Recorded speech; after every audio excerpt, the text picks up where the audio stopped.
What a head, son! What a head! Hello and welcome to another episode of View from the Cop with me, Calvin, and my buddy Reshlan. This is of course a pre-match analysis video, and we are going to be focusing on Leicester versus Liverpool at the weekend in the Premier League. We're going to bring you team analysis, team news, our opinions on the game and all that sort of stuff. So we're going to start with basically placing this fixture into context for both teams. And Reshlan, I think you have some information about both teams that you'd like to share with us. Well, Cal, we'll start with the home side. Leicester's played already this week. They played on Wednesday. Okay.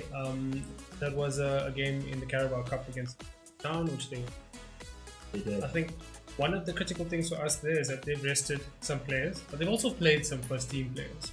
So Leicester isn't going to be the freshest going into that early fixture on Saturday. Look, they did win quite comfortably. Yeah. I think Kelechi Iheanacho was heavily involved. Okay. And noteworthy point, he replaced Jamie Vardy, who's suspended. Vardy suspended. Okay. Red card in the last game before the last game actually. Is he still suspended for the fixture? Still suspended. It was a straight red, so that's a massive piece of news for us. No Jamie Vardy this weekend. Because Jamie Vardy scores against. Absolutely. Right. In any case. So Vardy's out. Iheanacho's in, but Iheanacho played during the middle of the week. Alright. Right? So their team is a little bit strained in terms of coming into the weekend. And it's the first. It's also worth noteworthy that it's the first game of the week.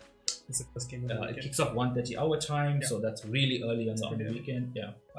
So I expect Leicester to be able to defend cohesively for a certain amount.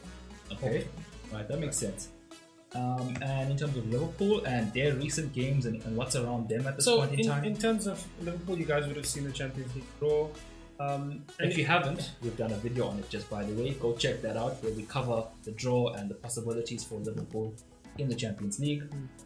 Girls, if we take into account the amount of football that Liverpool is playing in the Champions League in the coming week, pretty intense. On the Premier League front, it's pretty important to me that Liverpool extract maximum points from. Okay, so you say Liverpool need to win this fixture? Absolutely. It's a must-win for Liverpool. It's not a free hit for me. It's a must-win for Liverpool because the next three in our next 5 games is against Spurs, Chelsea, and Man City. Right? And if you look at the fixtures, it's Chelsea away, Spurs away, and it's City at home. Those 3 fixtures, we took 3 points from that. Absolutely. Right? That's Chelsea away, Spurs away was a beating. Yes. Chelsea away was a drab 1-0. So I think if it's the team's aspiration and is the team's aspiration to and to kind of stake their claim, stay at the top of the table, or continue putting pressure on the likes of Man City, this Leicester game should be. Okay, so we've spoken a bit about Leicester's team news and where they stand, and just quickly, the last thing on Leicester is, what do you think would be a good result? What would Claude Puel be going for in this fixture, knowing who he's playing against, knowing he's at home? So, tactically, I think Claude Puel will set up against 4-2-3 as he has in the past 3 games in the Premier League. And I mean, we've watched what teams do against Liverpool. A 4-2-3-1 becomes a 4-5-1. Absolutely. Sit back tight, wait for the ball to release. Exactly. And try and counter. I think Puel's going to set up defensively. He has some really strong midfielders in Mendy and Ndidi. Excellent. And I think they'll keep really tight at the back and they'll keep things compact. And like we saw in the last game against Brighton, they're going to allow Liverpool a lot of space in the wings, but stay really, really tight and compact on our front 3. Which has become the norm for games against Liverpool, basically, for teams that know what to expect against Liverpool. So, Claude Puel, happy with the draw, I would say, just to wrap that up. He'll try to steal it, but it's satisfied with the draw. It's Leicester at home. So, I don't think he's the sort of manager that's going to set up for a draw, No Sam Allardyce. So I think Leicester will play, but for the majority of the match for me, for large phases of the match, it's going to be attack person. Okay, absolutely. So we've got our context on where Leicester City stands. Sorry, let's go into Liverpool now and team news for them and what kind of tactic Jurgen Klopp will be looking to employ, knowing we have international break, knowing some players haven't played and they may start getting itchy feet now. The likes of Fabinho, the likes of Xherdan Shaqiri, these guys haven't had the opportunity. Their countries are looking at them as well and going, but you haven't even played, you haven't even kicked. Fabinho hasn't even kicked a ball in the Premier League yet. And now it's international break, so he has no claim to stay for Brazil. So Klopp tactically and lineups, let's get into that. Okay, cool. So just a bit of, I think, team news. So Lovren is still out with his injury. Okay. I think he's set to come back following the international break, so we can't expect him anytime soon. And then obviously Ox is out for the longest time, unfortunately. Fabinho wasn't in the last squad, the last matchday squad. He missed the last two. He missed the last two matchday squads. Okay. So I don't think Klopp is in a hurry to slot Fabinho into that sixth position. I mean, we saw with Van Dijk when he came in January last season, desperately needed a quality centre back in that position. So he came in. He didn't have a lot of time to adjust to Klopp's game, and he was pushed straight into the team, and he scored against Everton. Fantastic. If we look at Fabinho, we have Henderson in that role, our club captain. We have Wijnaldum who can do the job in that role as well. Yeah, right? we have Keita who can do the job as well. So Milner, if we're pushing it, can do the job as well. Quite stacked in midfield. Alexander-Arnold can drop into midfield as well if we're desperate. So it's fantastic to see though that like Oxlade-Chamberlain when he arrived, Klopp's not gonna say because I paid X million for you, it means you have a position in my starting 11 or even on the bench in this case for Fabinho. So you say we don't expect to see Fabinho in the starting 11 for this match against Leicester? No. Do I expect to see him over the next few weeks? Definitely, given the fixture list that we keep speaking. But I do like that Klopp isn't rushing. Absolutely, yes. Like you said, he's taking his time with Ox. He also took his time with Robertson. When Robertson initially joined the club. Oh yes, he spent a few months not getting into that team after the Crystal Palace appearance. Yeah, so he's bleeding the players in really slowly, getting them used to the style of play. And I think that will be advantageous, especially for Fabinho in that role in that midfield pivot, which is so critical to our game. Critical to our style of play, because you got to break up the counters, you got to counter press as well in that position. So very intense role, and maybe Fabinho just not ready for that intensity just yet. Okay, so I don't think we need to spend too much time trying to figure out what style Klopp will play. He will play his 4-3-3. That's my prediction, at least our opinion here. He's flat 4, but he will love to push his fullbacks on. We know this. In the middle, recently we've been seeing a lot of movement since Keita joined the club. So sometimes Keita's forward and sometimes Milner's forward. Milner we know is going to run all over the place. So a middle three, we pretty much know, and a front three. So a lot of people talk about the fluidity of our front three. Our midfield is super fluid as well. It's extremely fluid. If you just watch when Milner doesn't have the ball and how much of running he's doing in between spaces, I think he, for some weird reason this season, seems to be very far forward and has license to run right across the midfield in the front, and it's creating a hell of a lot of problems for opposition. He's the assist king of Europe. Right? He's the assist king of Europe, if you caught that. So I mean, Milner, for me, at the moment he's playing in such a way that makes him undroppable. Yeah, it really does. Keita as well. So even Wijnaldum had a fantastic in the last game. So brilliant in the last game. Okay, so and then up front, I think we also have an idea of what Klopp's going to do. So let's go position for position. Who we feel is going to play. So we said goalkeeper, Alisson. Right? I don't think we have any concerns that Mignolet is suddenly going to take that spot for this particular game. He'd love to, but Alisson. All right, let's not waste time there.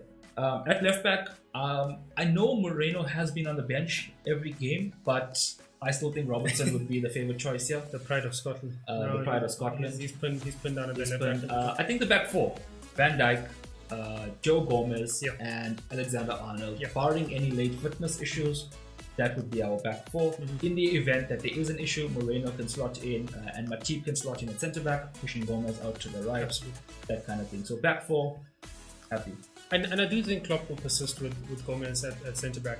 He's played the last 3 games. He's performed fairly well, and he's being partnered by Van Dijk. So this is a good time. It's a good opportunity for him to learn and to grow in the game, and also it forces Lovren and Matip to fight for that spot, and it can only make them better if they are of the professional grade that they should be. Competition can only make them stronger. Alright, so back four covered. Let's get into the midfield three. Now, there's been some debate. I've been watching some videos earlier. Redman TV saying Henderson will make the lineup for the Leicester game as well. So we know the last 3 games, it's been Wijnaldum, Keita, and Mo in the middle of the park.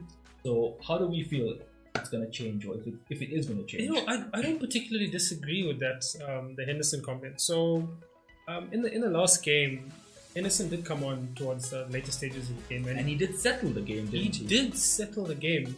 He put his Henderson stamp on it, and he controlled the game from the time that he got into the pitch. So we're going to have to see Henderson in that role again some point this season. Obviously, he is our club captain. He's a fantastic leader. He's vocal. Everyone knows it. So I wouldn't be surprised, Cal, if Henderson did start ahead of James Milner in this game.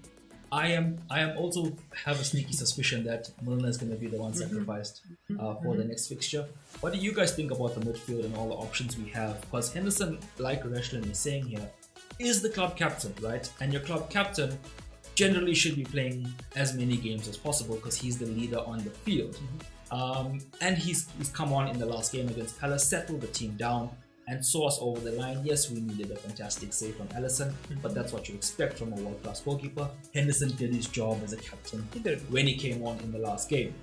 So what are your thoughts? Is Henderson going to start ahead of Milner or not? And we'll leave it at that for the midfield. I do expect to see Keita and Wijnaldum in the middle of the field, again, barring any late fitness issues. Front three. So the options would be... does Sturridge and Chikiri have a possible chance of breaking into that front three this Saturday? Don't think this Saturday. I definitely think they will have some starts in games to come, given that the frequency with which we have games will increase drastically. So when the Champions League, when the Carabao Cup kicks in, But for this next game, and it's going to be really interesting that Champions League fixtures, because it is Champions League and massive Premier League fixtures all combined at the exact same time. So how he uses his 5 or 6 attacking players, his 5 or 6 midfield players, it's going to become critical to how we do in the Champions League as well as the Premier League. And the awkward thing is, for me, at this point, we don't know which one to focus on because it's way too early. You can't say, I'm going to focus on the Premier League and try our best in the Champions League group stage. That's not going to be good enough. Then you're going to say, okay, we're going to go all out in the Champions League, and then you might drop points in the Premier League, and then suddenly you go, okay, I'll focus on the Champions League because we're too far away in the Premier League. So critical time, and the entire squad matters. And one thing that we'll see featured heavily last season, definitely see it again this season, really aggressive rotations from Klopp.